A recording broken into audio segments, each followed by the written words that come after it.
Banyak sekali beredar di media sosial bahwa mereka lagi membangun singa yang sedang tidur. Ya, keadaan lagi baik-baik, keadaan lagi damai, saudaraku. Tiba-tiba Hamas melakukan serangan yang sangat biadab. Apa yang dimaui oleh Hamas? Kalau kita mau berpikir dengan akal yang sehat, kita merenungkan, ya ini bukan masa perang. Tiba-tiba Hamas melakukan serangan secara membabi buta. Kenapa? Mereka butuh cuan, Bapak Ibu. Mungkin ekonomi mereka lagi goncang, uang mereka lagi menipis, saudaraku. Begitu uang mereka lagi menipis, mereka melakukan serangan lagi. Tujuannya apa? Agar dunia melihat apa yang mereka lakukan. Karena Bapak Ibu, media sosial, khususnya di media-media di agama mayoritas, di negara mayoritas agama itu Bapak Ibu, meliput di saat Israel melakukan atau membalas serangan. Di saat Hamas menyerang tidak diliput. Sebagaimana kita sering dengar dan saya sering katakan, saya sering ucapkan bahwa kita bersyukur ini adalah zaman internet. Ya, zaman yang tidak bisa ditutup-tutupi. Nah, begitu media-media tersebut Bapak Ibu meliput serangan Israel, banyak orang mengutuk Israel dan banyak orang melakukan bla bla bla bla bla sampai pengumpulan dana.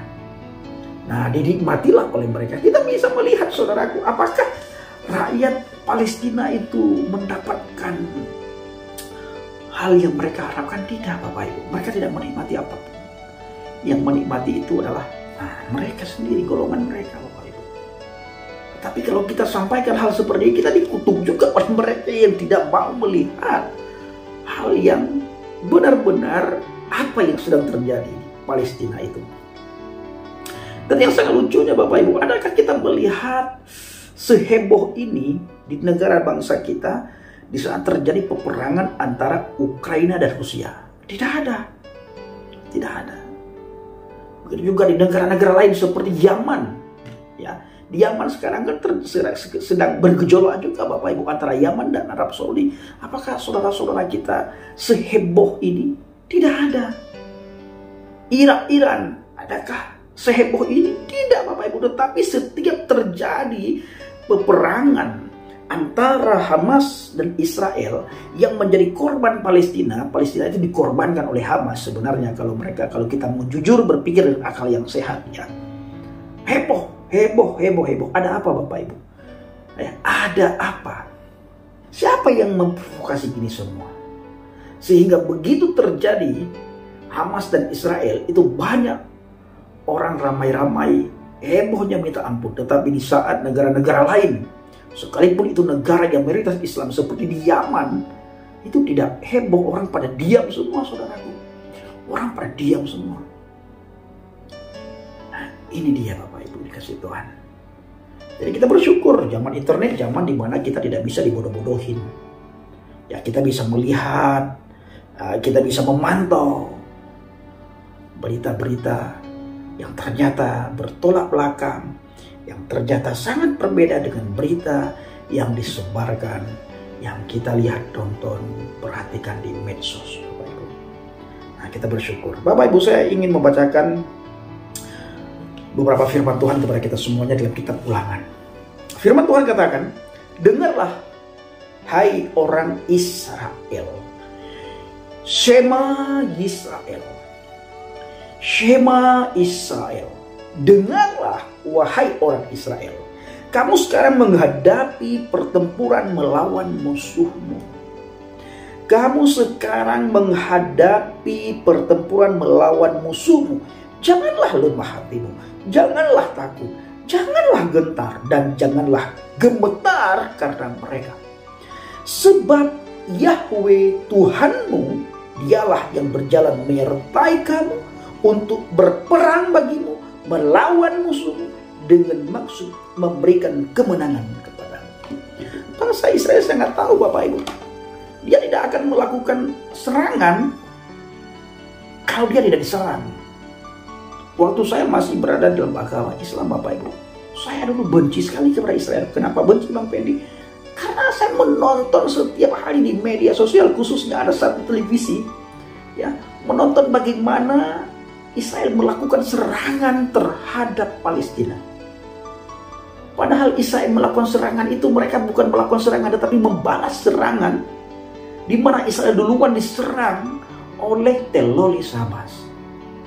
Tetapi hal ini tidak diliput, saudaraku. Seperti ada seorang pemuda yang sangat sering memberikan informasi di Gaza. Pemuda ini berkata, Bapak Ibu, saya tidak akan sebutkan namanya, nanti takutnya kita dibenturkan dengan agama, ya, dibenturkan dengan agama mereka. Pemuda ini memberikan informasi bahwa di Gaza itu sedang tidak aman. Kalau memang di Gaza sedang tidak aman, dia masih di Gaza loh. Ini kan untuk membodohi kita. Dia di Gaza, itu buktinya dia aman. Dia sehat. Dia masih bisa meliput berita-berita yang sering kita nonton di satu televisi itu Bapak Ibu. Dan dia katakan apa? Saat ini internet putus semuanya. Air putus.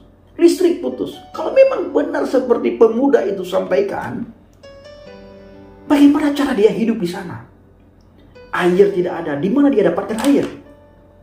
Kalau memang benar informasi yang dia sampaikan, yang dia beritahukan kepada bangsa dan negara kita, bagaimana dia bisa minum? Di mana dia dapatkan air? Terus bagaimana cara dia memberikan informasi ke bangsa dan negara ini kalau seandainya benar seperti yang dia sampaikan bahwa internet diputuskan, listrik diputuskan? Bagaimana cara dia memberikan informasi? Internet tidak ada, tetapi kita melihat dia tiap hari. Tiap hari dia mencari cuan juga dia kan. Bahkan dia katakan, sebarkan ini, kalau Anda sebarkan ini maka Anda sudah beribadah. Nah, jadi selalu seperti itu Bapak Ibu. Maka tidak salah, ya. Ada dari Malaysia seorang datuk dari Malaysia, beliau juga orang yang hebat, ya. Orang yang sangat dihormati di Malaysia. Pernah dulu di pemerintahan. Beliau mengatakan bahwa orang Melayu itu dibodohin oleh para ustadz katanya. Itu kata seorang yang punya kedudukan di pemerintahan. Beliau berkata bahwa orang Melayu itu dibodohin oleh para ustadz. Ini Bapak Ibu, jadi saya ingin ulangi bahwa seorang pemuda yang memberikan informasi ini, dia katakan bahwa di jalur Gaza sudah diputuskan internet, sudah diputuskan air, sudah diputuskan listrik. Bagaimana dia minum, dia makan, dia hidup? Dia liput semuanya dan dia bisa memberikan informasi kepada bangsa dan negara kita. Ayo kita berpikir dengan akal yang sehat, berpikir dengan kritis. Ini sudah tahun 2023 menuju 2024. Mari kita berdoa sama-sama kepada Tuhan. Jangan ada dusta di antara kita dan jangan mengutuk di saat kita berdoa. Saya tidak yakin, ya, dan saya masih bertanya-tanya sampai hari ini, sampai detik ini Bapak Ibu, Tuhan mana yang mau menerima doa kita? Di mana kita di saat berdoa itu mengutuk negara lain, mengutuk orang lain? Tuhan mana yang mau menerima doa semacam itu? Padahal dalam doa kita mengutuk. Ya, Tuhan mana? Jadi mari kita berdoa sama-sama menurut keyakinan masing-masing supaya peperangan ini segera selesai.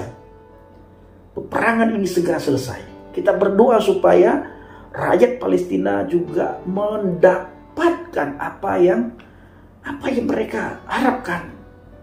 Mereka sebenarnya hanya mengharapkan damai, mengharapkan sukacita, hanya itu yang mereka harapkan. Karena hidup mereka setiap hari dalam kesusahan karena perang. Siapa yang melakukan ini? Hamas. Ya, maka kita berdoa sama-sama kepada Tuhan menurut keyakinan masing-masing supaya peperangan ini segera berakhir. Nah, mari kita berdoa, jangan suka mengutuk. Ya, kita lihatlah bagaimana ketika Hamas melakukan serangan. Lihatlah. Ya, lihatlah. Oke, saudaraku dikasih Tuhan, para pencinta Injil Habaget, Tuhan menjaga biji matanya. Tuhan menjaga bangsa pilihannya. Tuhan tidak akan membiarkan tergeletak. Sekalipun jatuh tidak akan tergeletak. Janji Tuhan ya dan amin. Siapa yang berkati maka dia akan diberkati. Siapa yang mengutuki maka dia akan dikutuki. Terima kasih. Assalamualaikum bishim hamasiah. Salam aki. Aku kabarkan Injil keselamatan. Bapak Yahweh bishim Adonai Yesus hamasiah. Ruah Kudus memberkati kita semua. Haleluya. Amin. Salam murtadin. Terima kasih.